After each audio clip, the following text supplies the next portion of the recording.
All right, some of you may have picked up a new hobby like cooking during the pandemic, but there is one that it's experiencing a lot of growth across the country. Let's bring in our tech reporter, Jordan Hogan now. And Jordan, tell us about pinball and why this is becoming so popular all across the U.S. Good morning, Jordan. So good morning, Amy and John. For some people, it reminds them of the good old days. Others have never played it before, and other people may just be bored. Whatever the reason may be, the pinball area is just seeing an explosive growth right now, and it's doing good for those in the business. While the COVID-19 pandemic may have forced several businesses to close, it hasn't spelled game over for everyone's passions. Kelly Thompson owns Utah Pinball Repair, and he's a collector of the machines too. It's just something that you get passionate about. He said since the beginning of the pandemic, he's had an increase in calls from people wanting him to come and check out their pinball machines and help them get them working again.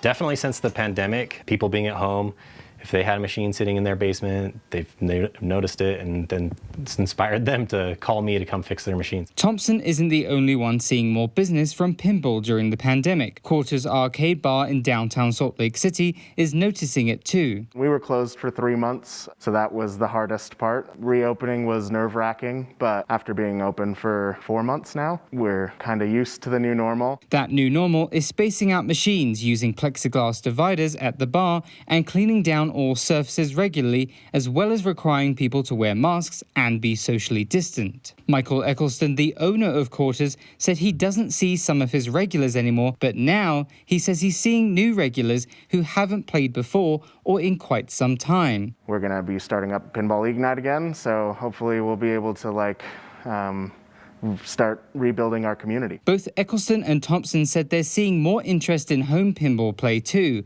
whether it's buying or renting machines. As you can imagine, not all pinball machines are the same. If you are thinking about investing in one, there are a few things you need to do, like check it out, play around with it. Does it seem quite right to you?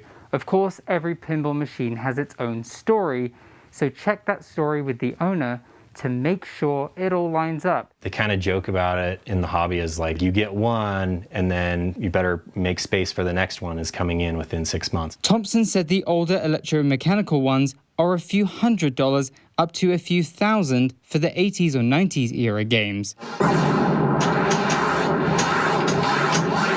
Meanwhile, more modern games can cost upwards of $5,000. So another word of warning from Thompson there is that if you do buy a machine and it is cheaper, you should be prepared to spend a little bit more money on it, because that means there might be more problems with it, John and Amy. Boy, so you'll be paying to fix it, is what you're saying. Fixer-upper. All right, lot to think about, but pinballs, who knew? Okay, thanks so much.